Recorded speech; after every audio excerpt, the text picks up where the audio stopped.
یہ ہیں جناب ہماری قوم کے لیڈر جو مدینہ ریاست بنا دیں گے۔ ذرا ان کا بیان سنیے۔ جب ایران گئے ہیں تو کہنے لگے کہ ہم نے اس مزار سے اپنے دورے کا آغاز کیا ہے۔ بڑے خوش قسمت لوگ ہیں، سنیے ذرا۔ ہم اپنے آپ کو بڑے خوش قسمت سمجھتے ہیں کہ ہم نے آج ادھر سے اپنا دورہ شروع کیا امام رضا کے مزار سے، لیکن انشاءاللہ ہماری کوشش ہے دیکھیے کہ ہم اپنے دیکھ لیجئے، یہ مزار سے دورہ شروع کرنے والے یہ ساتھ انشاءاللہ بھی کہہ رہے ہیں۔ ان کو انشاءاللہ کا مطلب نہیں آتا ہے کہ اگر اللہ نے چاہا، بھائی اللہ تو چاہتا ہے تم شرک اور کفر نہ کرو۔ اور یہ تو خیر یعنی کوئی مذہبی لیڈر نہیں ہے۔ اس سے پہلے مفتی محمود صاحب اپنے دورے کا آغاز علی جویری کی قبر سے کر چکے ہیں، حلوہ انہوں نے بانٹا تھا۔ مودودی صاحب کی زندگی کے اندر پروفیسر غفور نے چادر چڑھائی تھی جا کے برامام، اور کہا کہ اگر مجھے یہاں کامیاب کرو تو یہ سڑکیں جو راولپنڈی سے آ رہی ہیں وہ بھی اس طرح چوڑی کر دوں گا جس طرح اسلام آباد کی سڑکیں ہیں۔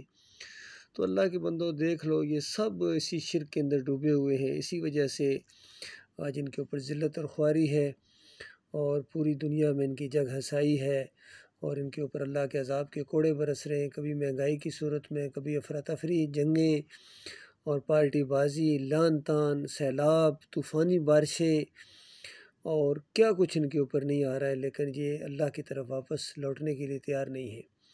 یہ ان کا اصلی جرم ہے۔ اصلی ان کا مسئلہ یہ ہے کہ ان کے عقیدے کے اندر خرابی ہے، ان کے ایمان کے اندر خرابی ہے۔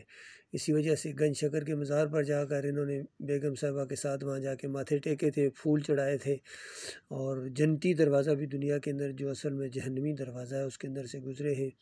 تو یہ سارا شرک ان کے اندر موجود ہے۔ یا علی مدد کا پٹا انہوں نے اپنا پہنا تھا کسی محفل کے اندر۔ تو یہ معاملہ اللہ کے بندو، یہ کیسے دین اسلام کو لے کے آئیں گے؟ سارے لگے ہوئے ہیں، کوئی نہ کوئی شرک کے ساتھ ان کے رابطے ہیں۔ آج کوئی ایک انچ زمین ایسی نہیں جہاں کفر نہ ہو، شرک نہ ہو، اور یہ سارے اندر اندر شرک اور کفر کے ساتھ جو اللہ کے لیے گالی ہے، اللہ کو گالی دینے والے یہ مدینہ ریاست بنائیں گے، کوئی کہتے نظام مصطفیٰ نافذ کر دیں گے۔ تو اللہ تعالیٰ ان کے فریب سے انسانوں کو بچائے، اور ان کو بھی اللہ تعالیٰ ہدایت دے۔ جو زندہ ہیں ان کے لیے تلافی کا موقع ہے، سچی توبہ کریں اس قبر پرستی سے، گنبد پرستی سے، جمہوریت پرستی سے، پیر پرستی سے، تعویذ پرستی سے، اور امیر پرستی سے، اور رسم و رواج سے، جو بھی ان کے اندر شرک و کفر ہے سے توبہ کریں۔ لیکن جو مر گئے ہیں ان کے لیے اب تلافی کا کوئی موقع نہیں ہے بھائی، چاہے وہ یا علی مدد کے نعرے لگانے والے ہوں، یا رسول مدد کے نعرے لگانے والے ہوں، عرس اور میلے والے ہوں، چڑھاوے والے ہوں، واسطے وسیلے والے ہوں، رکوع اور سجدے والے ہوں، اب ان کے لیے کوئی تلافی کا موقع نہیں ہے۔ اس لیے جو زندہ ہو توبہ کرو، معافی مانگو اپنے مالک اور خالق سے۔ پھر سنیے ذرا۔ لیکن انشاءاللہ ہماری کوشش ہے میری حکومت کی کہ ہم اپنے ایران سے، پاکستان کے، آپ ہمارے ہمسائے ہیں، اور یہ میرا دورہ بھی اس لیے ہے کہ ہم اپنے تعلقات مضبوط کریں۔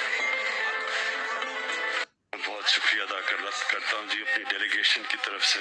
ہمارے لیے بڑی آج ہم اپنے آپ کو بڑے خوش قسمت سمجھتے ہیں کہ ہم نے آج ادھر سے اپنا دورہ شروع کیا امام رضا کے مزار سے۔